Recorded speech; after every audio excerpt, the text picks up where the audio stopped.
What do you think of what Hamas did on October the 7th? Why are you starting the story in the middle? I cannot professionally answer that question without talking about the context that led up to October 7th. Well, nothing, to my mind, justifies what happened on October the 7th. Nothing justifies what happened before October the 7th, Piers. This is the exact point. So you're talking to a man, I don't know what answer you expect from me, because let's forget the fact that I'm a Muslim. You're talking to a man who is fighting oppression to the best of his ability because he believes that the people in charge of the world are enslaving us all, to the point where I detriment my own life. I end up in a jail cell because I'm speaking against oppression. Then you're asking me what I would do if my family was blown to pieces? You're asking me what I would do if another government came along and blew my family to pieces? Do you believe Hamas are a terror organization? And that's a very interesting question, but I think you're peddling asininities. Well, just answer the question. Are they a terror group? The UK, where you were born, prescribes Hamas as a terror organization. They also prescribe me as dangerous to children in schools. If I would sit here and say, is stealing wrong? And you'd say yes, and I go, but what if the person stealing is trying to feed their family, and if they don't, their family are going to die? Is it still wrong? You're trying to take a very nuanced and complicated argument and reduce it down to one sentence, which is failure. You're trying to equate stealing with a mob of terrorists breaking over a border, going to peaceful... Is that what Israel did? Wait a minute. A mob of terrorists breaking over a border and killing people. Is that what Israel did? Going through a border on October the 7th. Oh, October the 7th. Massacring young people at a festival, massacring families in their homes in a kibbutz, setting fire to them, cutting their heads off, killing babies. Oh, killing 40 babies, that was true. Well, but the point I'm making is that the media lies. But in terms of what Hamas did on October the 7th, do you accept that was an act of terrorism? It's an interesting question, because you're the person who would have called Nelson Mandela a terrorist while he was still in jail, and one person's terrorist is another person's freedom fighter. I wouldn't have For me to answer the question, yes, you would have. For me to sit on the outside in Romania with no personal involvement in Israel-Palestine, it's easy for me to say, yes, it was an act of terror. However, if I was in Gaza, if I was in an open-air prison, if my family had been annihilated by bombs from the sky, if everybody I knew had suffered the loss of a loved one, if I had no chance of any kind of freedom or standard of life, would I believe it was an act of terror, or would I believe it's an act of resistance against oppression? You have to be very careful how you answer these questions. So what do you think?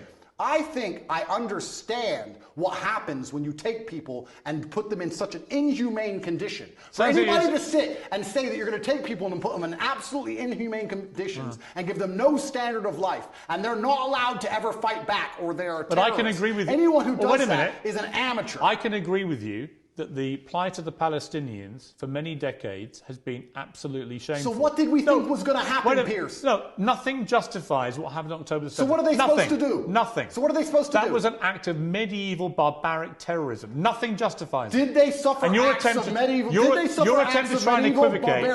suffer acts of medieval barbaric terrorism before that date? Yes. An eye for an eye in this world. Give me one example of where Israel, without any provocation, when has Israel actually gone in and done something of the scale of October the 7th? There's literally endless examples of that. Give me one. In 2014, they were bombing civilians. To look at a situation, no matter how heinous, and to ignore all of the context and pretend that you do not understand why said situation happened is asinine. Is what Hamas did on October the 7th an act of terrorism? Are they a terror group or not? They're one team's freedom fighter, and they're deemed a terrorist What do group. you think? I think that if you lock people in an open-air prison and steal their land, they're going to retaliate. So they're not a terror group? I think they're going to retaliate. They're not a terror group? One team's terrorist is another team's freedom fighter. Okay, we're now up to about 8. Are they a terror group? Of course the Israelis think they're a terror group, and of course the Palestinians think they're freedom fighters. It's stupid that you're asking the question. Most of the civilized world thinks they're a terror group. I think that if Israel continues to conduct acts of terrorism on the Palestinian people, they're going to do nothing but strengthen the reaction. You would not advocate Russia doing any of the things to Ukraine that Israel is doing to Palestine. You would not sit here... Russia has been doing exactly that. Russia has not done a fraction of the things to Ukraine that Israel has done to Palestine. Russia illegally invaded a sovereign democratic country and has committed a barbaric rampage, trying to seize as much of Ukraine as it can, bombing maternity hospitals, killing innocent women and children. A Hamas rocket, a tiny Hamas rocket that can make a pothole in the road, and then they get hit back with cruise missiles. Let me ask you a question. Ukraine sent a drone and it hit the Kremlin. A drone attack. It did nothing. It damaged some shingles. If Russia decided to then respond with a missile attack on a hospital and annihilate 800 people, it has been. Do you think that would be allowed? That's exactly what it has been. Would you advocate for that? Have you seen? Would you support that reaction? If I believed, or if Israel believed, that one of the people in your house was a terrorist and decided to destroy your entire house and kill your entire family, would you sit and say, well, maybe there was a terrorist inside, I accept that? Or would you be enraged? Genuine question. I don't think you can take an individual person's response. Well, it's a bunch of individual people in Gaza. Yeah, They're sure. people, individuals with thoughts and dreams and aspirations which are being annihilated. 15-year-old girls without legs because of cruise missiles. Let's come to they that. are individual people. They're not cattle, Piers. Let's come to They're that. people. Right. You've spoken about this subject with people more who actually understand the conflict better than I do. Mohammed Hijab understands it better. Low-key understands it better. I'm talking from a very general humanistic perspective. Israel clearly doesn't want to do that to the Palestinian people. Clearly not. If it did, it wouldn't tell a million of them, as it turned out, who moved south. Now, there are arguments about whether to attack them as they moved. Well, some people got hit as they moved. Oh, some people got hit. Yes. Some people got hit. You know what, You know Andrew? what happens? You know what, Andrew? Wait till it's your son, son. You know what? Wait till it's your son. Let me answer this as a professional. What's funny is, I thought we lived in a democratic society. You just said 35,000 Hamas terrorists, and this is the thing that's most upsetting to me. This is what genuinely upsets me.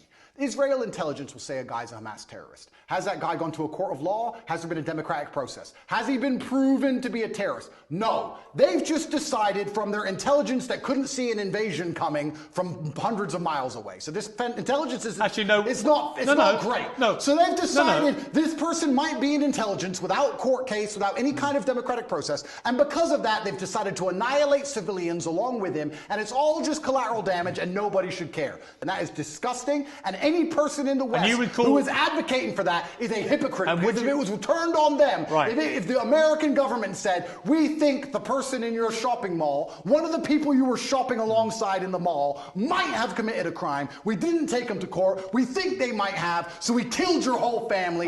Get over it. So the last time is a clown and a hypocrite. So what do you expect full-grown men to do? I'm about to respond. What do you expect full-grown men to do when you kill all of their families and leave them locked in an open-air prison? Let me respond. The last time that Jewish people faced an existential threat was in World War II.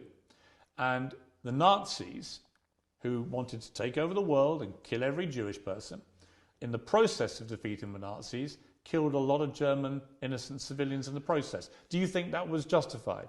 I believe that the Nazis, which were obviously heinous, I'm not advocating anything they did, it's disgusting, the Nazis. I'm glad we beat them. Were they terrorists? Yeah, they were. Right. So when you massacre Jewish people, you're terrorists. Except when you do it in Israel. When you try and conduct genocide on a populace because you don't want them on land you say is yours, then you are terrorists. It's exactly what Hamas did on October the 7th. Exactly what Israel did before that. So you've literally just described what Hamas do. You just described what Israel do. They're trying to genocide the Palestinians as we speak. So you think Israel are terrorists? I think that what they're doing now is disproportionate and genocidal. Is it terrorism? It's genocidal, so I guess that makes it terrorism. It's genocidal. So didn't you say 12,000 people the Israelis have killed thus far? Yes. I saw a video of a 15-year-old girl with no legs begging to die. Yeah. She was begging to die saying, I have no future because my parents are gone or my legs are gone. It's horrific. I have horrific. no future. No, but you say that, right? You talk about numbers and statistics and you say a few people got caught. You don't think of Gazans and you don't think of as Muslims and Palestinians as individual people. Oh, yes, I do. No, you don't. Because if you I did, do. If you did, you would not be happy with what's happening. Don't you dare say that about me. Well, okay, then don't group them together in numbers. No, they're not numbers, they're I've spoken people. for many years about the plight of the Palestinian people. I think it's outrageous that Israel has any control over their ability to function with water, with fuel, with other energy, and so on, and food, and so on. That's interesting. It so is wrong. If you were in Gaza as a Gazan male of masculine fighting age, and you believed the things you currently believe, what would you do about it? You know what? Nothing justifies the terrorism we saw on I never said October you'd the be a 7th. terrorist. I'm asking what you do. No. I understand why people in Palestine feel oppressed. I understand why they want freedom. I understand why they want the same rights as the people in Israel. Then here's a perfect... On that we agree. Absolutely, we agree. But nothing justifies what happened on October Well, 7th. here's where we disagree, Piers, because as a professional, when we both agree on the point that the people inside of Gaza are being oppressed and that their life is being detrimented and that they have no way of getting out, we, as a professional... And I do agree with that. I understand pressure cookers explode. You're pretending they shouldn't. You're saying that they should never explode. Nothing bad should ever happen. Saying nothing justifies terrorism. We should just be allowed to subjugate them for endless years and nothing happens. And I'm a realist who understands that pressure cookers explode. No, you're not. And that's what happened. No, you're not. We need a solution to the problem or it will continue to happen. You're not. I understand that pressure cookers explode, Piers. Will you condemn them? I can't sit here and condemn the obvious outcome of consequence. Really? How can I condemn? You can't condemn Hamas for what they did. Well, we know what's going to happen. And we need a solution. You're very quick to condemn Israel's response, but you won't condemn the terror attack which prompted it. No, I'll tell you why. Let me ask the question. Do you think if we gave the Palestinian people basic human rights, that Hamas would find it more difficult to recruit new soldiers?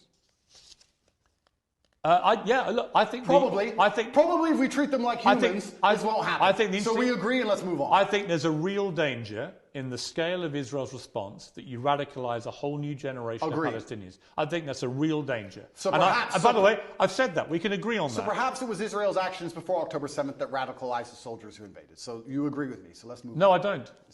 No, nothing justifies. السلام عليكم. لا تنسوا الإعجاب بالفيديو والاشتراك في القناة تشجيعا لنا لنستمر بنشر المزيد إن شاء الله.